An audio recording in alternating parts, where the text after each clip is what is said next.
Anak kecil itu mengangkat tangannya. Dia ingin memindahkan gunung di depannya. Semua orang mengira dia gila. Lalu, dia benar-benar melakukannya. Semua orang dikejutkan oleh bocah ini. Tapi anak-anak itu benar-benar melakukan apa yang dia inginkan. Apakah dia mendapatkan kekuatan? Sebelum itu, karena badannya yang pendek, selalu menjadi objek ejekan anak-anak lainnya.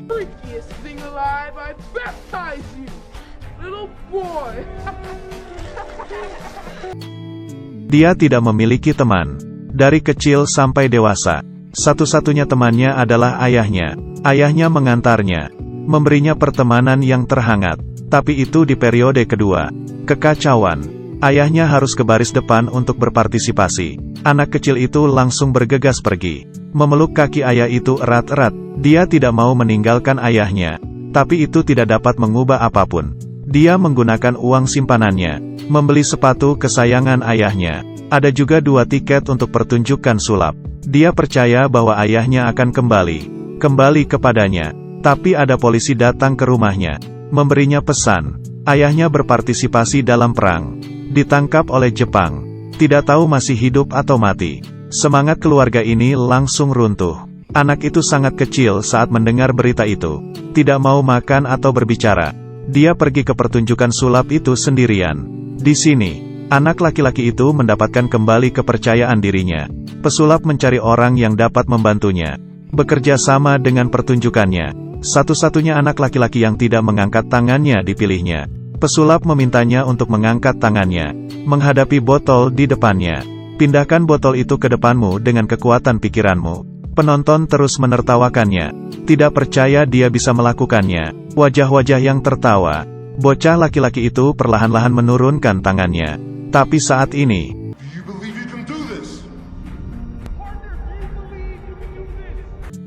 anak laki-laki itu ingat apa yang dikatakan ayahnya. Dia mengangkat tangannya lagi, melihat botol itu dengan kuat. Aku bisa memindahkan botolnya.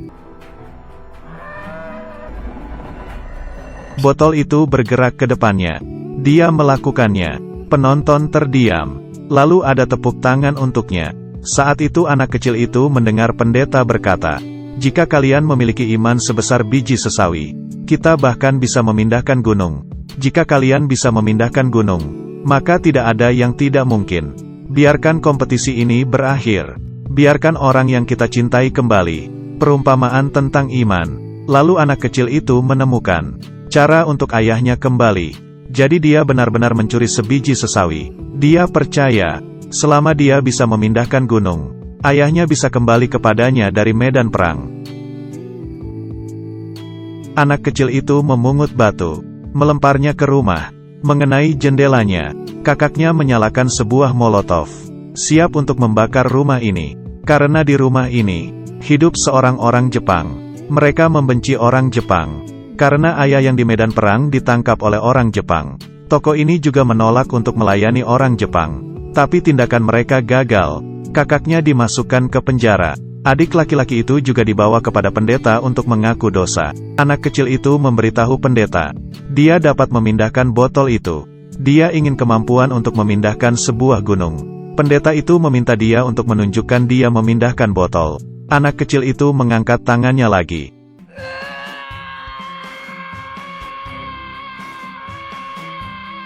Tapi kali ini tidak peduli seberapa keras dia mencoba. Botolnya tidak bergerak. Akhirnya pendeta ini memindahkan botolnya. Dia tergerak oleh kegigihan anak kecil itu. Dia mengeluarkan sebuah buku. Beberapa hal tercantum di atas. Memberinya makanan, memberi akomodasi untuk tunawisma, mengunjungi pasien, mengubur orang yang mati. Akhirnya pendeta itu memberikan dia sesuatu. Bertemanlah dengan Hashimoto. Selesaikan saja tugas-tugas di atas. Anak laki-laki ini yakin dapat mendapatkan kekuatan super. Meskipun anak laki-laki itu benar-benar tidak puas dengan hal terakhirnya. Tapi demi ayahnya, dia mengetuk pintu Hashimoto. Minta maaf apa yang dia lakukan sebelumnya. Tapi Hashimoto mengabaikannya. Dia membeli minuman lain untuk Hashimoto. Hashimoto berbalik dan membuangnya ke tempat sampah. Dia tidak menyerah. Minta Hashimoto untuk pergi ke restoran. Mereka makan es krim bersama. Saat ini anak kecil itu bertanya kepada Hashimoto, bisakah dia mencoretnya dari daftar? Tapi Hashimoto tidak mau, karena dia tahu, anak laki-laki itu tidak menganggapnya sebagai teman sejati. Baru-baru ini, orang-orang di restoran mempermalukan Hashimoto. Dia tidak memelihara pertemanan ini. Hari ini anak kecil itu diganggu lagi, karena dia berjalan bersama dengan orang Jepang. Hashimoto melihatnya, membawanya pergi. Ketahui arti sebenarnya dari daftar ini, Hashimoto memutuskan untuk membantunya. Dia membawa bocah laki-laki itu ke rumah sakit untuk mengunjungi seorang pasien. Mengingatkan untuk mengunjungi kakaknya di penjara. Mengambil tunawisma. Secara bertahap, mereka menyelesaikan hal-hal di daftar ini bersama-sama. Hashimoto benar-benar sudah menganggapnya teman. Diundang oleh seorang anak kecil. Pulang untuk makan. Dalam suasana yang cukup harmonis. Hashimoto mengatakan apa yang dia pikirkan di dalam hatinya. Aku memiliki wajah dari negara musuh. Tidak peduli, tapi di sini adalah rumahku. Tidak peduli aku bukan dari sini. Dan saat ini, dia mengambil pistol dan mengusir Hashimoto keluar dari rumahnya. Bocah itu tidak peduli dengan pandangan orang lain lagi. Dia menganggap Hashimoto benar-benar sebagai temannya. Tapi yang lain, semua menganggap Hashimoto sebagai musuh. Kakaknya juga sama, dia melihat adiknya dan musuhnya jalan bersama. Dia marah. Jika kamu ingin melakukan sesuatu untuk ayahmu, kalau aku bisa. Jika aku bisa mengembalikan ayah kembali. Tapi kakaknya tidak tahu. Semua yang dilakukan anak kecil ini, semua untuk menguatkan imannya, supaya ayahnya kembali. Dia berjalan ke tengah jalan, melihat gunung itu. Dia mengangkat tangannya, berkonsentrasi ke gunung itu. Setelah mengerahkan semua kekuatannya, tanahnya bergetar besar, rumah-rumah juga mulai bergetar. Kemudian, semuanya kembali tenang. Anak laki-laki itu tercengang melihat tangannya. Dia benar-benar melakukannya. Semua orang terkejut olehnya. Mulai hari ini, anak laki-laki itu tambah percaya lagi.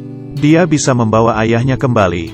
Dia berdiri di pantai, menghadap ke laut, mulai menggunakan sihirnya. Dia bertahan hari demi hari. Dia benar-benar percaya, ayahnya pasti akan kembali. Dia juga menjadi fokus perhatian semua orang. Mereka menyaksikan kegigihan bocah ini, tergerak oleh imannya. Akhirnya hari ini telah tiba. Wanita itu membaca berita di koran. Jam 5.50 kemarin. Hiroshima dihancurkan oleh bom atom. Kodenya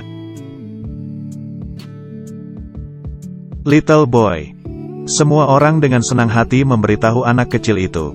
Kamu melakukannya, tapi ayahnya tidak datang.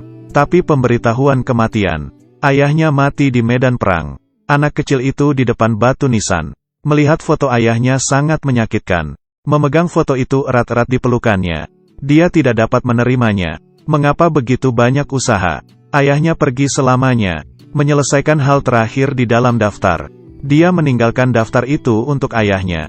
Dia memiliki keyakinan yang kuat, hanya tidak menduga, untuk mengucapkan selamat tinggal kepada ayahnya. Dia sering duduk sendirian di tepi pantai, merindukan ayahnya, juga menanggung ini diam-diam. Tiba-tiba seseorang datang ke rumahnya. Sebenarnya, informasi tentang ayahnya ada yang salah. Dia belum mati. Kakaknya mengangkatnya tinggi-tinggi. Kamu melakukannya, kamu melakukannya. Dia membawa sepatu bot kesayangan ayahnya. Sesampainya di rumah sakit, memberikan ayahnya sepatu botnya. Sepertinya mereka baru saja mengucapkan selamat tinggal. Ayahnya dengan lembut menyentuh wajahnya. Dia menunjukkan senyum bahagia. Keluarganya telah melalui perpisahan. Saling berpelukan erat. Keluarga yang terluka di medan perang. Akhirnya mengatasi rintangan, kepercayaan dan harapan. Membiarkan mereka kembali ke orang-orang yang dikasihi. Lengkap lagi. Film ini berjudul Little Boy. Interpretasi medan perang adalah perjuangan dan kebencian, harapan dan toleransi, juga berhasil dibangunkan, kebaikan dan kepolosan hati seseorang. Baiklah, ini adalah film untuk hari ini.